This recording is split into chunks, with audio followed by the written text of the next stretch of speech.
అబ్బా వచ్చిండురా నాయన ఇక సావగొడతాడు చెప్పేదంతా సోదే. నాకైతే సమ్మగా నిద్ర వస్తుందబ్బా ఆయన మాట్లాడుతుంటే. అరే మనం బయటికి పోయి చాయ్ తాగొద్దాం పారా స్పీచ్ అయిపోయే వరకు.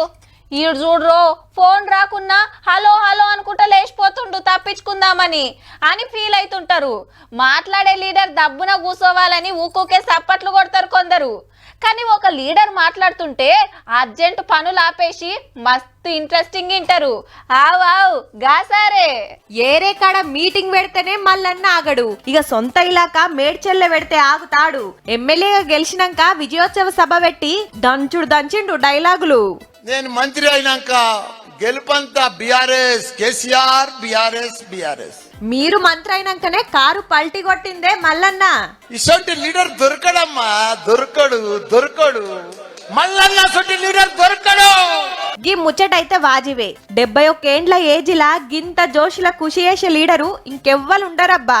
మీరే నా కొడుకు, మీరే నా కోడలు, మీరే నా బిడ్డలు, మీకోసమే సేవ చేస్తాను. మన మహేష్ బాబు కన్నా మచ్చ ఉన్నది కానీ మన hero super star Gangam star మన మల్కాజ్గిరి ఎమ్మెల్యే గంగం స్టార్ ఇక మల్లన్న మాట్లాడినాక ఇంకెవ్వరు మైక్ అందుకున్నా మాట్లాడటానికి ఇంకేమన్నా ఉంటదా?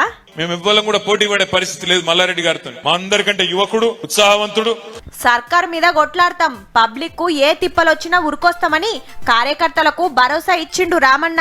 సాటుకు అర్ధరాత్రి పాత గుడులల్లా పాత కోటలల్లా తిరిగే దొంగలు దురదృష్టవశాత్తు మరి అధికారంలోకి వచ్చిండ్రు కాబట్టి ఇక భువనగిరి పార్లమెంటు మీటింగ్ కు పాత మంత్రులు హరీష్ సారు, జగదీష్ సారు వచ్చిండ్రు. పార్లమెంట్ ఎన్నికల ముందు 4000 పెన్షన్ ఇవ్వకపోతే మనం కాంగ్రెస్ పార్టీకి తగిన గుణపాఠం చెప్పాలని చెప్పి చాలా చిన్నది మిమ్మల్ని తీసి అవతల పడేయడం అనేది. కాంగ్రెస్ కు ఫుల్ మెజార్టీ ఉన్నాక మీరెట్లా పవర్లకెళ్ళి తీసి పడేస్తారు సారు? అంటే ఎమ్మెల్యేలను గుంజుతారా ఎట్లా?